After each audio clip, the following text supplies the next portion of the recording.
पत्थर, बजरी, सीमेंट, लोहा अलग अलग अस्तित्व बनाते, पर मिलकर एक रूप ग्रहण कर सपनों का आकार बनाते।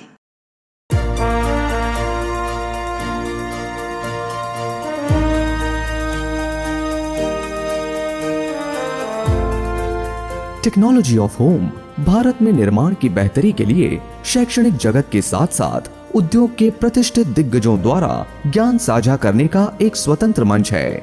ये जेके सीमेंट और association of infrastructure industry India की एक संयुक्त पहल है।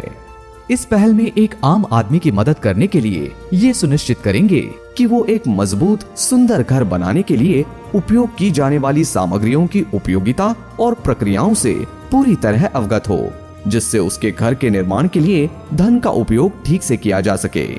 तो आइए हम सुनते हैं प्रोफेसर डॉक्टर मनु संथानम और प्रोफेसर डॉक्टर सुधीर मिश्रा से selection of raw material, steel और एग्रीगेट के बारे में।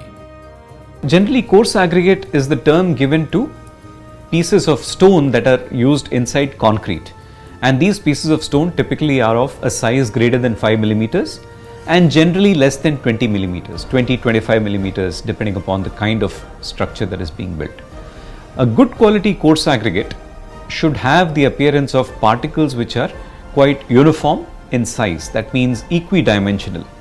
If you find pieces that are elongated in one direction or very flat, flaky pieces, that's not really a good thing to have, because those would tend to affect your workability of the concrete and the strength of the concrete.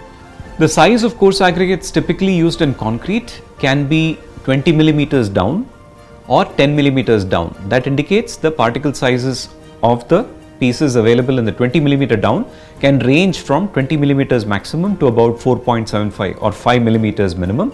Similarly, 10 millimeter down would mean 10 millimeters maximum and about 5 millimeters minimum. For construction, typically for a long time we were comfortable with using river sand.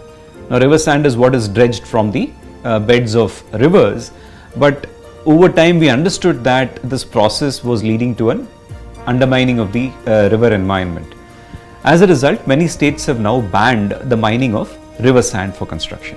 An alternative to river sand is that we take the stone that we extract for making coarse aggregate and crush this to a size that is as fine as sand. So silt is a major problem, especially when we deal with M sand or crushed stone sand. When you buy your crushed stone sand from sources that are manufacturing it in a crushing plant, you need to ensure that they have the cleaning stage also to get rid of that silt as much as possible. Steel basically दो जगह use होता है। एक होता है सरिया के रूप में कंक्रीट के साथ, जिसमें हम रीइंफोर्स कंक्रीट बनाते हैं, चाहे कॉलम हो, चाहे स्लैब हो, बीम हो, जो भी हो। और दूसरा होता है स्ट्रक्चरल स्टील, जिसका की उपयोग खिड़कियों और दरवाज़ों की चौखटों में होता है। तो स्ट्रक्चरल स्टील माइल्ड स्टील है, लेकिन जो सरिया का स्टील है वो माइल्ड स्टील नहीं है, उसको थोड़ा और प्रोसेस किया जाता है, इसीलिए उसकी प्रॉपर्टीज़ अलग होती है। जहाँ तक क्वालिटी ऑफ स्टील का सवाल है कि स्टील में क्या गुण होने चाहिए, बेसिकली स्टील में दो गुण देखे जाने चाहिए। एक है डक्टिलिटी और दूसरा है स्ट्रेंथ। स्ट्रेंथ वो स्ट्रेस लेवल है जिस पर कि स्टील फेल करता है, यील्ड करता है, या उससे ज़्यादा उस पर लोड नहीं लिया जा सकता है। डक्टिलिटी स्ट्रेंथ नहीं है। डक्टिलिटी वो प्रॉपर्टी है जिसके की वजह से स्टील अधिक डिफॉर्म कर सकता है। अधिकतर मानकों में स्ट्रेंथ के हिसाब से ही स्टील का क्लासिफिकेशन किया गया है। जैसे कहते हैं कि Fe 500, Fe 550, ये 550, 500 वगैरह जो हैं, ये उनके यील्ड स्ट्रेसेस हैं, उनकी स्ट्रेंथ के द्योतक हैं। इसमें डक्टिलिटी का मानक छिपा हुआ है। जो एक इंडिविजुअल हाउस ओनर है या जो बिल्डर है, वो बहुत बड़ी क्वांटिटी में स्टील नहीं लेता है, तो वो जब स्टील खरीदने जाता है तो उसको ये ध्यान में रखना चाहिए कि उसकी जो स्टील ले रहा है वो री रोल्ड नहीं है। री रोल्ड स्टील वो होती है जो कि छोटे स्क्रैप डीलर्स स्क्रैप को गला करके स्टील बनाते हैं, तो वो एक तरीके से ब्रांडेड स्टील नहीं होती है। तो अगर आप ब्रांडेड स्टील नहीं ले रहे हैं तो आपको उसके सर्टिफिकेट्स, उसकी गुणवत्ता के बारे में अधिक सावधानी बरतने की आवश्यकता होती है। ब्रांडेड स्टील होती है तो हर स्टील बार पर उसमें मैन्युफैक्चरर का नाम अंकित होता है। तो ये सब ये चीज़ें आप देख सकते हैं। दूसरी चीज़ आपको देखनी चाहिए, कभी कभी क्योंकि स्टील की बार कुछ मीटर के लेंथ में मिलती है, तो अक्सर ये होता है कि जो डीलर है वो आपको वेल्डेड स्टील दे सकता है। तो बीच में वेल्ड नहीं होना चाहिए, जो कि जुड़ाव होता है वो नहीं होना चाहिए किसी भी तरीके का। स्टील का प्रयोग करते समय इन बातों का ध्यान आप रखें। घर के निर्माण कार्य में पानी भी एक बहुत अहम, बहुत ही महत्वपूर्ण सामग्री है। कहाँ कहाँ यूज़ होती है आप सोच के देखेंगे तो जगह जगह यूज़ होती है। हम कंक्रीट में, ब्रिक वर्क में, मोर्टर करने बनाने में, सब जगह सीमेंट में पानी को मिलाते हैं।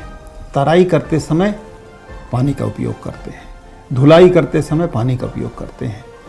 ये ध्यान में रखना चाहिए कि पानी में ऐसे एलिमेंट्स, ऐसे केमिकल्स ना हों जिससे कि या तो हमारा सीमेंट के ऊपर प्रतिकूल प्रभाव पड़े, या जो हम सरिया यूज़ कर रहे हैं कंक्रीट के अंदर, रीइंफोर्स्ड कंक्रीट के अंदर, उस सरिया पर एक प्रतिकूल प्रभाव हो, वो जंग खाने लग जाए। मानकों में ये कहा गया है कि जो पानी पीने के लिए उपयुक्त है वो पानी निर्माण कार्य के लिए भी उपयुक्त है। प्रोफेसर डॉक्टर मनु संथानम एक building technology of construction management division निर्माण के विशेषज्ञ और वर्तमान में आईआईटी मद्रास में आईसी और एसआर विभाग के एसोसिएट डीन हैं।